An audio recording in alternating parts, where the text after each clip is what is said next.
पिछले एपिसोड में एंजल ने हाउसन से कहा था कि अगर तुमने मुझे मार दिया तो फिर इसका वजह से एटर्नलिंग डिस्ट्रॉय हो जाएगा और जब तक मैं जिंदा हूँ मैं तुम्हें एटर्नलिंग को हासिल नहीं करने दूंगी। अब इसीलिए वो इससे कहने लगती है कि चाहे तुम यहाँ पर कुछ भी कर लो लेकिन तुम इस टेस्ट में फेल हो जाओगे।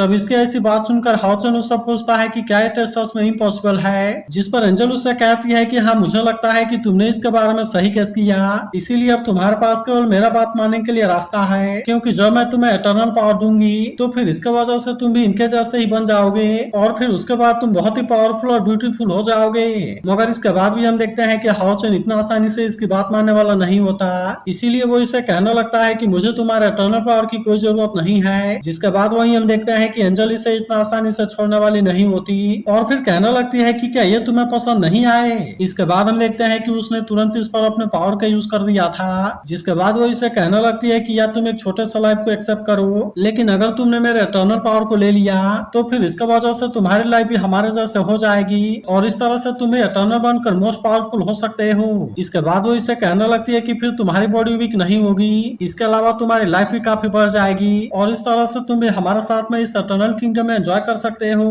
मगर इसके बाद भी हम देखते हैं कि हाउसन इतना आसानी से इसके बातों में आने वाला नहीं होता, इसीलिए हम देखते हैं कि उसने खुद को इसके पावर से आजाद करा लिया था और फिर उससे पूछता है क्या सच में तुम्हें लगता है कि इस तरह का एटर्निटी सही है। इसके बाद वो इसे कहने लगता है कि अगर तुम्हारी एटर्निटी सच में इतनी ब्यूटीफुल होती तो फिर इनके सोल इतने पेन में क्यों होते।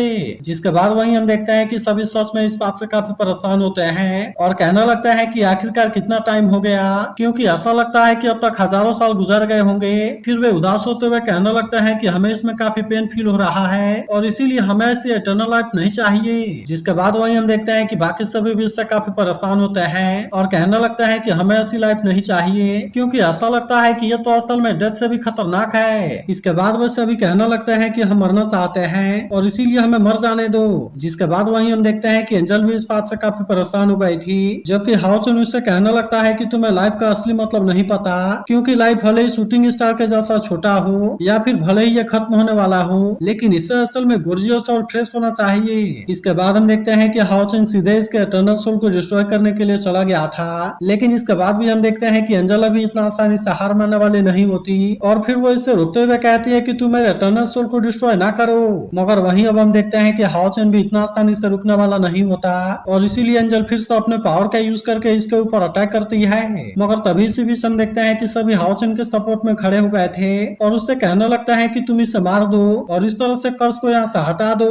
तब इसे देख एंजल हड़बड़ाते हुए कहती है कि नहीं ऐसा नहीं हो सकता। जिसके बाद वहीं हम देखते हैं कि हाउसन सीधे एटर्नलिंग पर अटैक करने के लिए चला गया था, जिसे देख एंजल इसे रोकने के लिए कोशिश करती है और कहती है कि अगर तुमने ऐसा किया तो तुम इसमें फेल हो जाओगे। मगर इसके बाद भी हम देखते हैं कि हाउसन को इसके बारे में कोई चिंता नहीं होती और इसीलिए उसने अपने पावर का यूज करके इस पर अटैक कर दिया था। जिसके बाद वहीं हम देखते हैं कि एंजल अब इसके बारे में कुछ भी नहीं कर पाती, जबकि वहीं उधर हम देखते हैं कि सभी सोल इसके कैद से आजाद हो गए थे, जिसे देख हाउसन भी इस बात से काफी खुश होता है। जिसके बाद वहीं हम देखते हैं कि वे सभी इसके लिए हाउसन को थैंक यू कहने लगते हैं और कहने लगते हैं कि आपने हमें यहाँ से बचा लिया और इसीलिए अब हम यहाँ से पूरी तरह से फ्री हैं। मगर तभी हम देखते हैं कि वे सभी सोल असली वाले एटर्नलिंग में चले जाते हैं। जिसके बाद वहीं हम देखते हैं कि खुद एंजल भी इस बात से काफी हैरान हो गई थी और हाउसन कहता है कि यही तो असली एटर्नलिंग है। तभी इसी बीच हम देखते हैं कि वो आज हाउसन को इसके लिए कांग्रेचुलेट करने लगता है और कहने लगता है कि तुमने एटर्निटी का असली मीनिंग को रियलाइज कर लिया। इसके बाद वो इससे कहता है कि तुमने एटर्नलिंग को हासिल कर लिया और इसीलिए तुम इस टेस्ट में भी पास हो गए। इसके बाद हम देखते हैं कि हाउसन को इसके रिवॉर्ड के रूप में 5 कलर वाले मैजिक स्टोन मिलते हैं, जिसे देख हाउसन कहता है कि ये तो असल में डिवाइन स्टोन का ब्रेथ है और मुझे जाना पहचाना सा क्यों लग रहा है। लेकिन तभी अनाउंस होता है कि क्रिएशन एंड एटर्निटी का मिशन कंप्लीट हो गया और अब इसीलिए तुम्हें इसके थ्रू एटर्निटी एंड क्रिएशन के स्किल थ्रोन को समन करना होगा।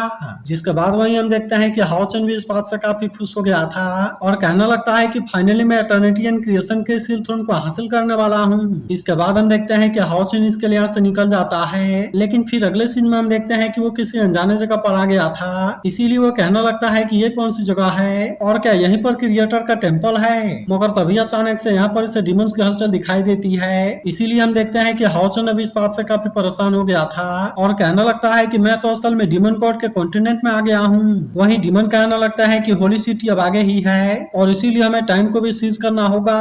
तब इसे देख हाउसन कहने लगता है कि वे तो असल में होली सिटी की तरफ जा रहे हैं, जो कि असल में अलायंस का लास्ट वाला डिफेंस लाइन है, जहाँ पर जाने के लिए सबसे पहले तो इनको 6 मेजर पास को ब्रेक करना होगा। इसीलिए हम देखते हैं कि हाओचन भी तुरंत यहाँ से निकल जाता है, जहाँ इसे पता चलता है कि अब तो सब कुछ तबाह हो गया है। इसीलिए हाओचन इस बात से परेशान हो गया था कि आखिरकार ये हुआ कैसे। लेकिन वहीं अब हम देखते हैं कि हाओचन भी इतना आसानी से शांत रहने वाला नहीं होता। इसीलिए हम देखते हैं कि वो भी अपने पावर का यूज करने के लिए रेडी हो गया था और अब इस तरह से वो डिवाइन लाइट आर्क का यूज करके अटैक करना शुरू कर देता है। मगर तभी से भी हम देखते हैं कि यहाँ पर और 2 लोग भी आ जाते हैं, जो कि बड़े ही शानदार तरीके से डिमंस को मार रहे थे। वहीं वो सीनियर कहने लगता है कि होली सिटी पर अटैक करने की तुम्हारी हिम्मत कैसे हो गई। मगर वहीं हम देखते हैं कि हाओचन को इनके बारे में कुछ भी पता नहीं होता। इसीलिए हम देखते हैं कि वो भी इस बात से काफी हैरान हो गया था और कहने लगता है कि ये तो नाइट और असेसिन के प्रीडिसेसर्स हैं और कहीं ये अलायंस का हिडन पावर तो नहीं है। मगर तभी हम देखते हैं कि वो सीनियर हाओचन को थैंक यू कहने लगता है और कहता है कि तुमने डिमंस को मारकर बहुत अच्छा किया। लेकिन तभी वो लेडी से इसका नाम पूछने लगती है, जिस पर हाओचन उसे अपना नाम बताता है। मगर हम देखते हैं कि उनको इस नाम के बारे में कुछ भी पता नहीं होता। इसीलिए वो कहने लगते हैं कि हमने तो कभी भी ऐसा नाम नहीं सुना। और फिर वो सीनियर से कहती है कि तुम तो नाइट होल के लीडर हो और क्या तुम्हें भी इसके बारे में नहीं पता। जिसके बाद हम देखते हैं कि सीनियर को भी इसके बारे में कुछ पता नहीं होता। तभी हाओचन हैरान हो जाता है कि ये तो असल में नाइट होल का लीडर है और फिर वो कहने लगता है कि नाइट होल के हिस्ट्री में सियाओ सरने वाला केवल एक ही होल मास्टर हुआ। इसके बाद उसे पता चलता है कि इसी ने 6000 साल पहले नाइट होल को स्टेब्लिश किया था और ये वही सियाओ हुआ है जो कि 5 डिवाइन डोमेन्स का फर्स्ट पैलेस मास्टर था। अब इसीलिए हाओचन भी इस बात से हैरान हो गया था कि क्या मैं 6000 साल पहले आ गया। मगर तभी इसी वक्त हम देखते हैं कि यहाँ पर कोई आ गया था, जो कि असल में और कोई नहीं बल्कि डिमन किंग बॉल होता है और वो तुरंत अपने पावर का यूज करके सबको मारने लगता है। जिसके बाद वहीं हम देखते हैं कि वो सीनियर तुरंत इसका सामना करने के लिए रेडी हो गया था, जिसे देख डिमन किंग बाल कहने लगता है कि ये तो चींटियों का झुंड है, लेकिन क्या सच में तुम्हें लगता है कि तुम मुझे रोकने के लिए कुछ भी कर पाओगे। जिसके बाद वहीं हम देखते हैं कि हाओचन अपने फादर सिंगयू के बातों को याद करने लगा था, जिसने इनको बताया था कि 6000 साल पहले डिमन क्लैन का फर्स्ट डिमन किंग बाल 72 डिमंस को होली सिटी की तरफ लीड करके लाया था, जहाँ पर कि उसने अपने पावर का यूज करके अटैक करना शुरू कर दिया और इस तरह से वहाँ की सिचुएशन बहुत ही खतरनाक हो गई। जिसके बाद वहीं हम देखते हैं कि अब हाओचन भी इस बात से हैरान होता है और कहने लगता है कि लेजेंड के अनुसार बाल तो इनविंसिबल है और इसीलिए ऐसा लगता है कि आज कोई भी इसे नहीं रोक पाएगा। मगर इसके बाद भी हम देखते हैं कि डिमन किंग बाल को इनके बारे में कोई चिंता नहीं होती, इसीलिए वो तुरंत अपने पावर का यूज करके इनके ऊपर अटैक कर देता है और कहता है कि अब तुम सभी इसमें मरने के लिए रेडी हो जाओ। मगर इसके बाद भी हम देखते हैं कि सियाओ वो इसका सामने इतना आसानी से हार मानने वाला नहीं होता, इसीलिए वो कहने लगता है कि मैं इंसानियत को इतना आसानी से खत्म नहीं होने दे सकता। और अब इसीलिए हम देखते हैं कि वो सीधे उसका अटैक को रोकने के लिए चला जाता है, जबकि वहीं हाओचन कहने लगता है कि आखिरकार यहाँ पर क्या हो रहा। और इसके बाद हम देखते हैं कि वो भी तुरंत अपने पावर का यूज करके इसका सामना करने के लिए चला गया था।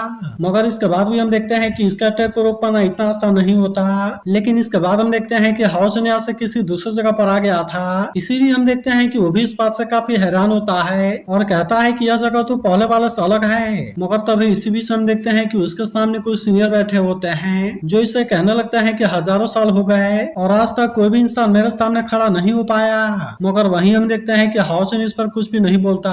जिसके बाद वो सीनियर से कहने लगता है कि तुम इसे फील कर सकते हो और क्या मैंने सही कहा ना। जिसके बाद वहीं हम देखते हैं कि हाओचन भी इस बात से हैरान था और कहने लगता है कि मैं तो सच में सब कुछ फील कर सकता हूँ। अब इसीलिए हम देखते हैं कि आखिरकार उसे इसके बारे में समझ आ गया था और फिर वो कहता है कि आप तो फाउंडर हैं। तब इस पर वो सीनियर कहने लगता है कि कोई भी मेरे थ्रोन के फुल पावर को सहन नहीं कर सकता, इसीलिए मैंने इसे 5 हिस्सों में डिवाइड कर दिया और अब यही तुम्हारा फाइनल टेस्ट है। इसके बाद वो इसे कहने लगता है कि यह पावर के बारे में नहीं है बल्कि करेज के बारे में केवल एक चॉइस है। और फिर इसके बाद हम देखते हैं कि वो इसे इसका नाम बताते हैं। जिसके बाद वहीं हम देखते हैं कि हाओचन भी अब इस फाइनल टेस्ट के लिए पूरी तरह से रेडी हो गया था। जिसके बाद वहीं सीनियर बताने लगता है कि इसमें सब पावर लाइफ कॉन्शियसनेस से आता है, जो कि किलिंग पावर के लिए एंडलेस स्ट्रगल है। तब इस पर हाओचन भी कहता है कि मैं तो हजारों बार किलिंग में शामिल हो चुका हूँ। जिसके बाद वहीं सीनियर फिर से बताने लगता है कि दूसरा विजडम से है और इसीलिए बहुत ज्यादा बेनिफिट के लिए एक्सप्लोर करना नुकसान करेगा।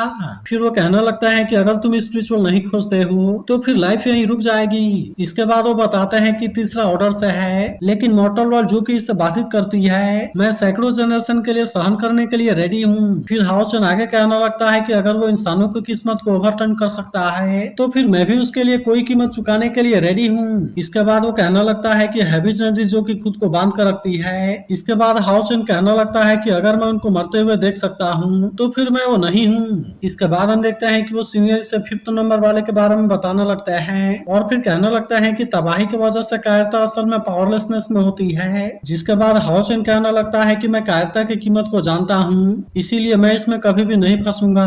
और अब इस तरह से हम देखते हैं कि हाओचन ने आखिरकार सारा जंजीरों को तोड़ दिया था। जिसके बाद हम देखते हैं कि वो पांचों मैजिक स्टोन एक साथ में मर्ज हो जाते हैं और वे इस तरह से फिर से इसके पास में आ गए थे।